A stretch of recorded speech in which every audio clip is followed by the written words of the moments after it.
people talk of the word healing, and they automatically assume that healing is woo-woo, whereas our body is doing healing every single day. If we're going to a Western medicine doctor and they're giving us a prescription, or they're cauterizing something, or they're putting a Band-Aid on, or wrapping it up, or splinting, those are all aspects of healing.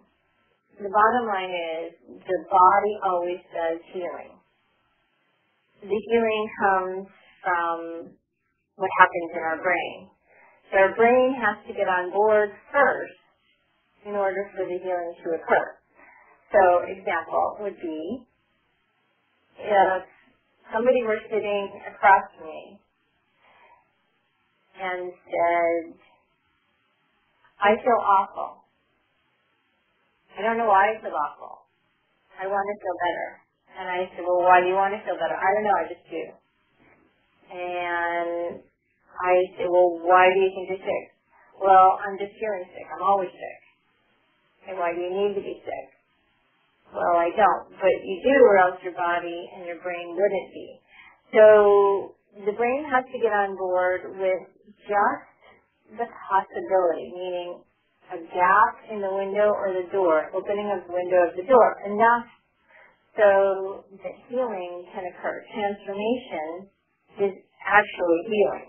Religions have made healing a bad word because it's something that cannot supposedly be seen or touched, when it's actually seen and touched every single day. We cut our finger, we put a Band-Aid on it, the body heals itself. We talk on the phone, we are compassionate with somebody else, and we give them some advice. Hopefully it's good advice, not always is it good advice, but hopefully it's good advice, and the brain gets on board with the possibility of healing. The person who's looking for advice, brain gets on board with the possibility of healing if it's good advice. If they decide to take it. Now the key thing is, most people are stuck and they go to a certain place of wellness, etc. And the challenge is every brain is taught that youth is the epitome of health and wellness, whereas it's actually health and wellness is about moving through something and allowing the body to release it. So the body is healing every time it eats food, every time it decides not to think negatively, every time it's doing something it has a healing aspect. Most people have been trained based on Western medicine for the past 100+ years that the people who do healing are the people who are prescribing something or you take something and you do not have to be responsible. So transformation comes from the brain making acceptance of possibility, taking responsibility for something that's happening within yourself,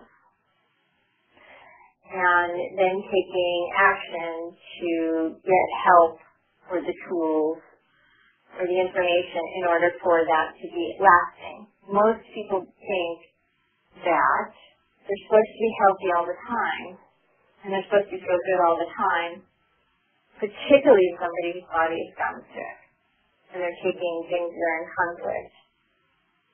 And like that's medicines that are creating conflict in the body and in the brain.